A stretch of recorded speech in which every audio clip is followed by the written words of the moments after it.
The leaf blower wasn't gimmicky. It was a genuine inquiry into what happens if I remove myself to some point as the instrument or agent. And what happens? It was a start point that would lead to other things going on. Okay. So I think it's really important to stop coming up with these judgments all the time. Shuttle that down. Become more curious about what painting is and stop thinking, well, this is gimmicky, any old shit could do that. What you have to do is follow the brief and say to yourself, how am I going to interact with that? If you seriously want to get away from gimmicks, risk some failure. Yeah, I've been making the leaf blower paintings for a while now. Okay, so you just quickly did something you already know how to do.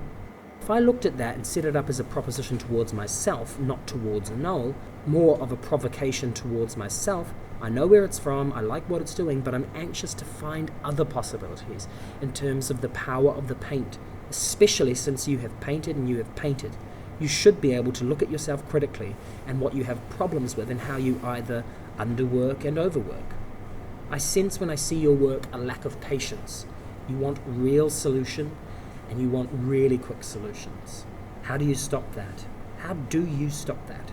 How do you stop wanting to make a statement and express yourself and rather go on a journey? That is the question you should be asking yourself.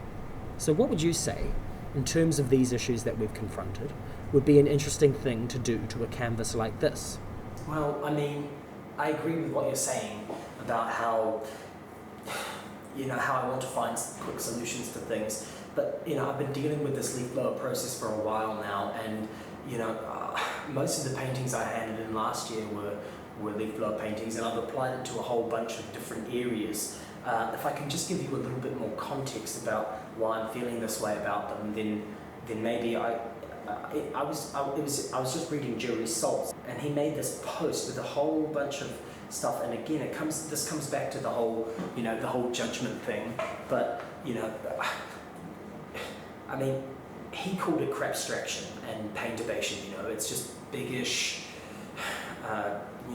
process-based painting on a bigger scale, and it really felt like he was talking directly to me, and so I thought, how can I Well, writing a text over it is not the answer. Well, why not? Because 'tis more crap action, immediate gratification, aren't I a clever boy, and look how cheeky I am. I was trying to do like the... No, you weren't. You were just trying to be a smarty pants. But what has this done to further you as a painter? Your inquiry into painting? What has this done to open you out, instead of provide you with a point where you can argue with me?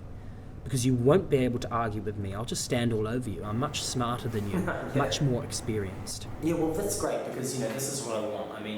I was looking at Cy Twombly and those artists who sort of deal with the not enoughness of abstraction by adding something lyrical and poetical to it. So, if this seems like just a cheaper, I'm smarter... Very cheap version of it. Okay.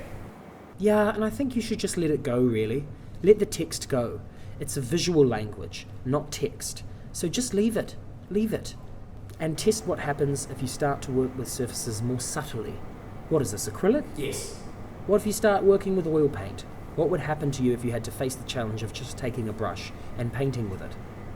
Well, that's what, that's the sort of thing that I've been trying to get back to. After watching all this Robert Hughes stuff. Well, I hope we're going to drop the text then, because it's just stupid. It's what? Stupid. It just goes blah.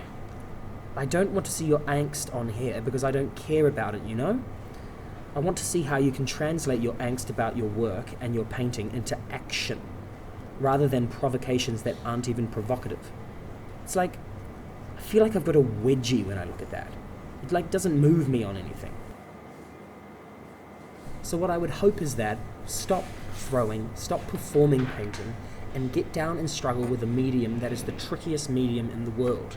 Accept that and eat some humble pie and say, I won't master you ever, so I can forget that. I will certainly not be able to trick Noel and Julia, so I can forget that. I'm not trying to trick anybody, I really am not. Well, then you really need to say to yourself, okay, today I'm going to take my brushes, put out some paint, play with different thicknesses, different kinds of mark making, and I'll just see where they take me. I won't end up with custard, which I will then write a silly note on. I won't overwork it. I will also learn when to stop. I think that we often encourage to get further and further away from the brush, as you say. Yeah, I feel like I've gone way too far down. Which is great. I think it's really good that you did that. I think it's good. I think it gives one an experience of painting that a lot of people wouldn't permit themselves to have. It's all good. But at what point do you say, okay, let me pull back, rein it in, take out my brushes, and see what even if you are going to write, what if you wrote in a non-language? Because that's what painting is about. It's a non-verbal language. Leave the text out. Because the most beautiful thing about painting is that it doesn't need it. Exactly. And if it does need it, we have problems about it as painting, which you will learn over time. So yeah, I'd be really keen to see what you get going. What happens if you use washes and then thick paint? I think the first thing you need to do is turn these around so they're not in your face. They can go away. So you're saying that there's nothing to pick up on and continue with these? I hear what you're saying about, and that's the feeling I've had. I feel like I've gone way too far down the anti-brush route. And When I was doing my PhD, occasionally my supervisor would walk in and say, pack down everything and start as if you've never painted before. That's what I'm recommending for you, because you're just putting these around as crutches to remind yourself of something. What if they weren't there? And just start as if you don't know, and start with brushes. It's those sort of tests you should be doing. You should be coming back to painting in terms of watching what it is doing in front of your eyes as you're making it. Because the leaf blower and throwing leaves too much to chance. Too much to chance? Exactly. So you have enough there to really get that going, and I would definitely pack down and start again. There are some things that I really don't want to abandon yet. I never said abandon. I said pack down. I guess, I kind of came to that conclusion myself. But I think I had those feelings, I think I had those feelings like I just need to try. You need to be brave.